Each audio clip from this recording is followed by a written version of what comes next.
bahwa kita mendukung penuh pemerintahan Pak Prabowo untuk 2 periode. Kalau ada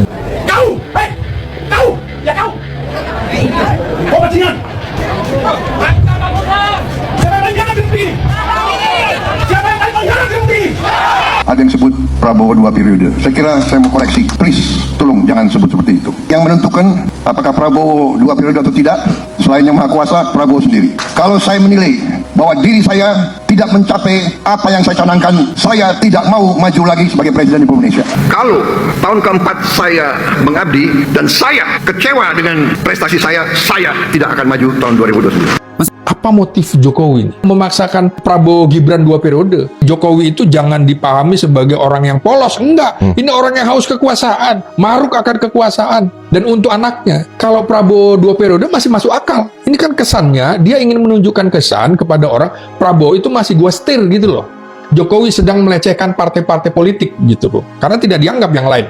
Dia sedang menghancur leburkan sebenarnya koalisi pendukung Prabowo. Silakan kemudian partai politik kuliti aja Gibran, karena kalian udah nggak dianggap begitu loh.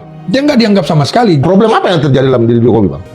Memang ada konflik dalam dirinya, konflik kejiwaan, yang dia nggak tahu bahwa dia sudah tidak berkuasa. Penetapan IKN sebagai tanda petik ibu kota politik ini bisa dilihat sebagai upaya Prabowo untuk seolah-olah mengkristalkan warisan politik Jokowi. Itulah Bung, kalau orang cuma bisa otaknya hanya di kota kecil kayak Solo, jadi dikira ngurus negara.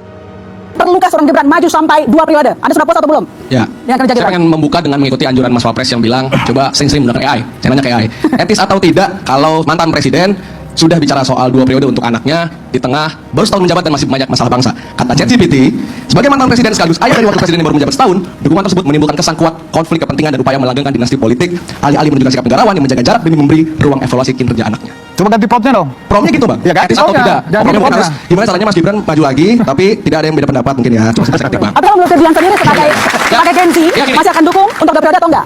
Bukan Mbak, ini bukan soal Gibran. Gini, saya usia 25 Mbak, saya teman-teman saya usia sama-sama mirip-mirip, 19, 20, 21, 22 seterusnya. Kami ini nggak bicara soal pemilu Mbak. Kami ini belum mau bicara soal pemilu. Kami lagi bicara soal masalah-masalah kebangsaan. Hari ini ada 4.700 lebih total keracunan makan bergizi gratis. Ada 900 teman-teman kami yang ditersangkakan seluruh Indonesia karena demonstrasi kemarin. Ada 10 teman kami meninggal, dipukul oleh polisi. Ada 7 juta pengangguran di Indonesia, 3 jutanya adalah usia 15-24 tahun. Ada lingkungan rusak, Raja Ampat yang beroperasi lagi tambangnya. Itu yang kami bicarakan Mbak. Kami nggak mau dulu bicara soal pemilu. Jadi ketika sekarang, elit diskurs gitu, elit politik itu dalam demokrasi yang sehat, diskursusnya adalah apa yang dibicarakan warga negara. Jadi seharusnya dalam demokrasi yang substansial, diskursus elit adalah percakapan warga negara. Warga negara hari ini bicara soal masalah-masalah kebangsaan, masalah-masalah ekonomi, sosial, politik, demokrasi. Masih ada puluhan teman-teman kami masih ditangkap di Polda Metro Jaya misalnya. Jadi pandangan Ferdian, seorang Jokowi lagi kebelet? Artinya seorang mau Jokowi kayak mau siapa yang bicara soal ini, bagi kami tidak peduli terhadap generasi muda ke depannya. Itu aja. Jelas Pak. Jokowi hanya akan selamat kalau Gibran jadi presiden. Bahkan lebih dari itu kalau Jokowi jadi wakil presiden. Kita mesti lihat kepastian bahwa Presiden Jokowi tetap diincar oleh public value itu karena dia bagian dari rule yang panjang. Bagaimana Presiden Jokowi bersembunyi nanti? Dia hanya mungkin bersembunyi, tidak mungkin bersembunyi pada Prabowo, tidak mungkin bersembunyi pada Kodari. Dia hanya bisa bersembunyi kalau yang menyembunyikan dia adalah Gibran. Artinya Gibran mesti jadi presiden supaya seluruh isu fufu-fafa, ijazah Jokowi palsu, segala macam utang yang mesti ditagih, beban hak asasi manusia itu hilang. Kan begitu. Apa yang membuat Jokowi akhirnya merasa Prabowo tidak perlu melindungi dia tuh. Karena dia tahu pada akhirnya dia akan dicicil itu. Yang penting pastikan aja bahwa Jokowi hanya akan selamat kalau Gibran jadi presiden. Bahkan lebih dari itu kalau Jokowi jadi wakil presiden. Suatu waktu kalian akan ganti namanya jadi Giwi mania, Gibran Jokowi mania. Kira-kira menjelang 2029. Gibran akan jadi presiden, Jokowi jadi wakil presiden. Sah secara undang-undang dasar tuh ya? Ya. Boleh. Mungkin nggak itu? Boleh. Boleh. Gak ada masalah, oke. Masalah. Karena gak ada masalah saya bikin prediksi itu. Hari ini, pagi saya nanti 2029. Sebentar, biasanya prediksinya Bung Rocky benar terus nih. Saya khawatir juga nanti nih kalau... Enggak, bukan benar terus. Tidak pernah salah, beda tuh. Problem Indonesia hari ini bukan siapa paket 2029. Problem Indonesia hari ini memastikan mereka lulus dapat kerja, memastikan upahnya pangkas, memastikan anak-anak yang usia sekolah SD, SMP, SMA mampu membayar sekolahnya. Itu problem mereka. Problem mereka bukan siapa paket 2029. Kalau seorang negarawan, dia akan menjawab problem-problem rakyatnya, bukan problem anaknya. Tapi politisi selama berbicara tentang pemilu ke depan, wajar nggak mereka kecewa? Wajar nggak? Terus kita ini apa?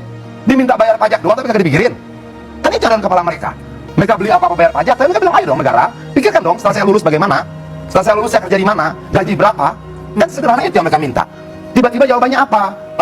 Ada bapak bangsa yang jawab, udah satu paket aja 2009, itu udah menyelesaikan persoalan. Saya bicara soal gitu loh. Ya oke, jadi apa yang disampaikan Bung Adian ini sebenarnya manipulatif juga ya. Karena Pak Jokowi tidak pernah menyangkut pautkan aspirasi yang berkembang itu. Lalu kemudian saya menyampaikan dua periode. kepada dia. Konteks pembicaraan Pak Jokowi dengan relawan tadi sudah dua hal. Dukung pemerintahan ini dengan program-program kerakyatan yang ada. Karena hanya yang dipunyai Pak Jokowi hari ini itu adalah lembaga-lembaga relawan ini. Diperintahkan menopang programnya Pak Prabowo Gibran. Yang kedua, kalau mau jujur ya, adik-adik mahasiswa demo 25-28 Agustus kemarin itu kan menyasar 6 lembaga negara kan. 17 plus 8 ya teman-teman ya. Dian juga pasti masih catat. Di situ kalau khusus DPR itu soal bicara bagaimana undang-undang perampasan aset yang ketuanya ada di tempatnya Bung Adian. Itu harus dieksekusi cepat karena diminta aspirasi 17 plus 8 itu adalah tahun ini itu harus kelar ya. Kemudian tadi soal bicara soal pajak apa segala macam itu kan semua ada di Senayan sana eksekusinya ya. Revisi undang-undang perpajakan. Nah ini harus direspon oleh Bung Adian dan teman-teman. Gak ada urusan dengan Pak Jokowi hari ini soal-soal itu. Jokowi ini adalah rakyat biasa hari ini, tetapi dia punya kepentingan sebagai negarawan menginstruksikan relawannya menopang semua program kerakyatan Prabowo Gibran. Karena apa? Karena apa? Jadi itu yang Keberlanjutan dari gagasan ideologi tadi saya sepakat Bung Hendarsam ya. Kalau kita bicara kenapa kami mendukung Jokowi, bukan Jokowi sebagai manusia Jokowi, tetapi ideologi yang dipunyai Jokowi yang sampai hari ini itu dirindukan masyarakat itu yang Jadi sampaikan tadi itu adalah menyambut pernyataan Ferdian yang sepertinya kita anggap merepresentasikan mereka di sini, tapi yang bisa bicara Ferdian karena dia duduk di situ. Ferdian. Sebentar dulu. Oke. Jadi bukan jangan kemudian ini manipulatif. Jangan dong kemudian kita takut bicara di sini. Beda sedikit. Terus berapa? Lu nggak berani? Beda sedikit manipulatif.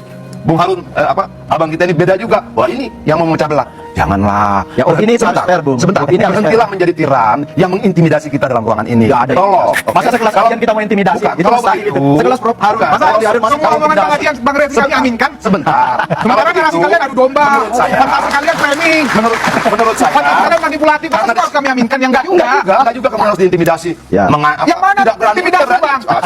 Nah, ya, mahasiswa ini sebenarnya punya pandangan sendiri yang sudah nggak mungkin kita bisa intimidasi kepala-kepala adik-adik mahasiswa ini. Mereka sudah matang dalam mengambil sikap. Makanya gue mengambil yang netral. Gue ambil pernyataan Ferdian tadi tentang bagaimana dia sebagai generasi muda merasakan situasi ketidakpastian masa depannya. Dan mereka butuh ada elit politik, ada bapak bangsa, ada tokoh bangsa yang berbicara tentang itu. Jokowi sudah sebentar. Pernyataan kemudian nanti 2009 tetap bareng ya. Kira-kira begitu. Kok nggak menjawab persoalan mereka? Itu yang disampaikan oleh Ferdian tadi. Kalau gua boleh menerjemahkan, kalau salah minta maaf. Tapi kira-kira seperti itulah. Kenapa? Karena kita pernah dalam usia mereka. Betul. Saya pernah dalam ketidaktahuan, kegamangan, kekhawatiran setelah lulus bagaimana. Semua yang dan sekarang giliran mereka. Mereka berharap yang lebih dulu melalui proses itu. Jawab dong kekhawatiran kami. Jangan menjawab kekhawatiran seorang bapak terhadap masa depan anaknya, tapi jawablah kekhawatiran anak-anak bangsa yang ada di sini. Jadi tolonglah jangan bicara pemilu dulu, jangan bicara paket-paketan dulu. Masa iya sih paket pemilu lebih penting dari nasib kami di sini? Kira-kira begitu kan? Gitu loh. Tapi itu yang maksud gua. Nggak ada Pak Jokowi bicara soal perjuangan anaknya. Jauh dari kelas orang Jokowi. Jokowi itu kelasnya sudah visinya nasional dan internasional. Kemarin ini 3 hari lalu Jokowi diminta lagi menjadi penasehat di Bloomberg New Economics ya. Itu sebuah penghargaan. Dan Jokowi sedang sakit. Apa dia cawe-cawe meminta tuh? Enggak. Dunia internasional melihat kapasitas ideologis seorang hubungannya sama tema siasat Jokowi akan Prabowo Gibran 2 periode ini. Nah makanya ini kan sebuah judul untuk bagaimana mengorek apa yang terjadi sesungguhnya. Kami sampaikan. Enggak, memang betul Jokowi ngarahkan Prabowo dan Gibran. Nggak ada mengarahkan Prabowo Gibran. Jokowi sekarang gue udah di titik capek ngomongin drama ijazah Jokowi. Ada yang lebih penting. Lo tau nggak bahwa Presiden ke-7 Joko Widodo harusnya bisa diadili dan dipenjara lebih berat dibanding Tom Lembong kalau menggunakan logika hakim pada vonis pidana Tom Lembong. 1. Tom Lembong dipenjara karena mengedepankan ekonomi kapitalis. Wes, Joko Widodo ini jagonya bos. Mukanya boleh wong deso. Ekonomi kapitalis mentok. Hak guna usaha untuk IKN dia buat 190 tahun lamanya. Undang-undang Cipta Kerja dibuat sangat pro pada investor, bukan pada buruh. Belum lagi case kayak pagar laut, case kayak proyek strategis nasional, bahkan terakhir ngomongin soal Raja Ampat, itu juga banyak produk hasil Jokowi. Yang kita tahu menguntungkannya bukan rakyat, menguntungkannya adalah kapital, oligark, pemodal-pemodal besar. Ini belum ngomongin hutang Indonesia kepada luar negeri yang begitu besar, belum ngomongin deforestasi yang besar-besaran, dan juga industri ekstraktif di zaman Jokowi yang gila-gilaan. Kedua, Tom Lembong dipenjara karena dianggap memperkaya orang lain walaupun dia nggak terima duit. Jokowi ini juga jagonya bos, bukan hanya harta kekayaan dia yang naik, bukan hanya harta kekayaan anak-anak dia yang naik, tapi harta kekayaan menteri-menterinya pun ikut pada naik. Ini belum ngomongin soal harta kekayaan oligark dan juga para investor besar yang kemudian dikasih karpet merah di era Jokowi. Kurang apa Jokowi ini memperkaya orang? Luar biasa, sangat mulia Pak Jokowi ini ya. Ketiga, Tom Lembong juga dipenjara walaupun gak ada mens rea, gak ada niat jahat. Kita sama-sama tahu, Jokowi ini jagonya cuci tangan. Jagonya bilang, yo ndak tahu kok, tanya saya. Cara dia menggunakan bansos terbesar di Republik ini itu saat Pilpres 2024. Cara dia dalam mengacak-ngacak konstitusi untuk anaknya bisa maju jadi cawapres, bahkan sekarang jadi wapres. Memang mungkin gak ada niat jahat, tapi niatnya adalah Asian value, kasih sayang seorang ayah kepada anaknya. Walaupun ujungnya harus mengacak-ngacak konstitusi, itu gak ada niat jahat, tapi harusnya resikonya juga di penjara. Saran nggak? Konsultan saya siapa? Nggak tahu. Semua orang menanyakan itu. Punya konsultan politik atau enggak? Bukan punya atau nggak siapa? Nggak tahu. Nggak ada yang tahu. Enggak, kenapa? Nggak, banyak yang menanyakan soalnya. Ya, iya, kenapa? Sekarang ya aku tanya. Ya karena cara komunikasi saya nggak seperti orang biasa. Jadi siapa? Ya rahasia. Kalau nggak tahu. Ya, terus kenapa lu nyuruh gue nanya?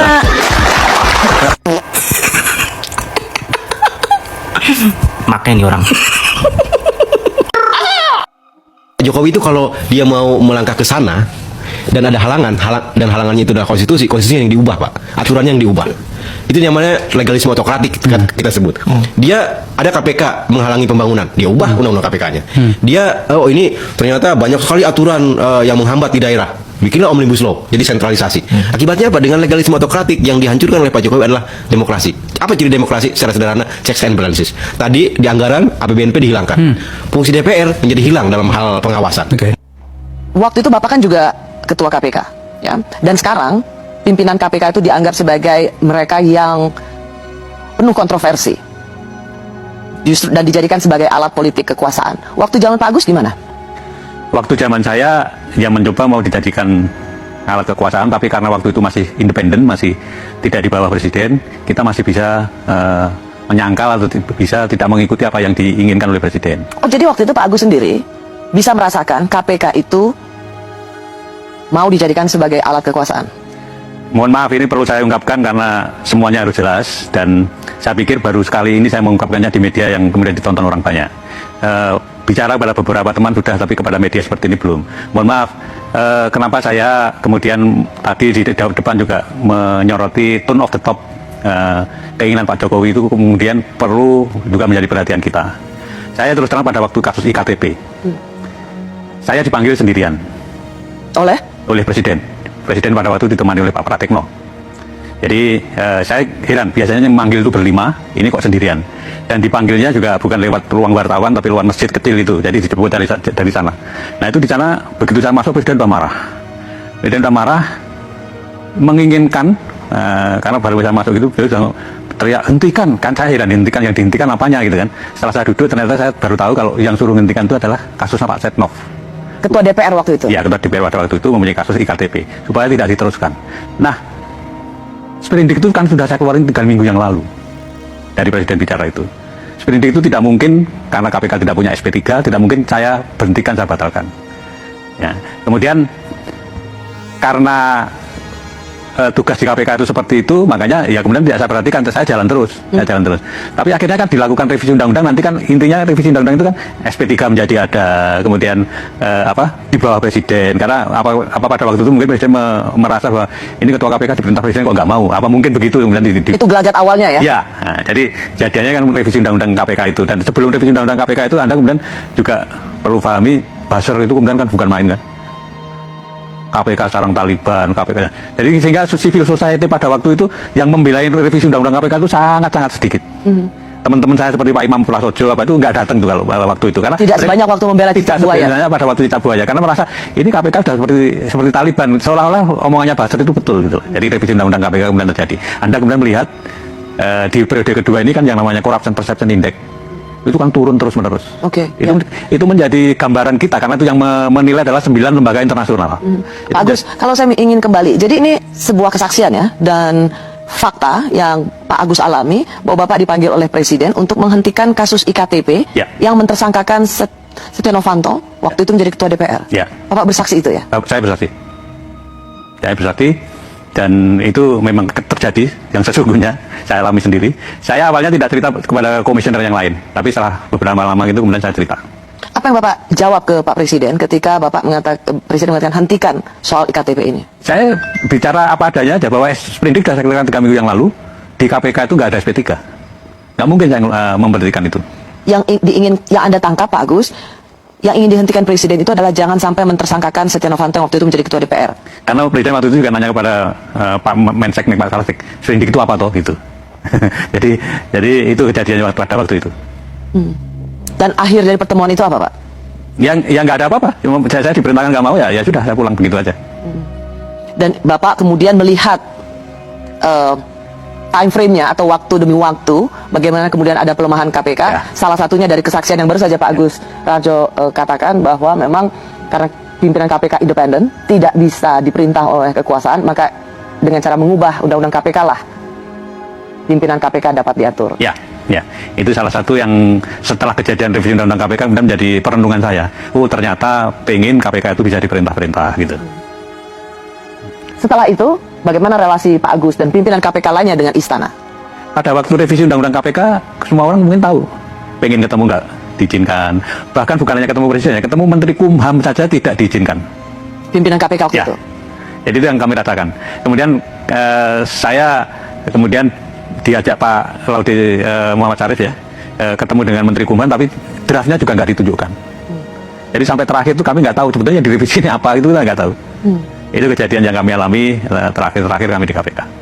Jadi seperti pimpinan lembaga negara pemberantasan korupsi yang kemudian terasingkan. Ya.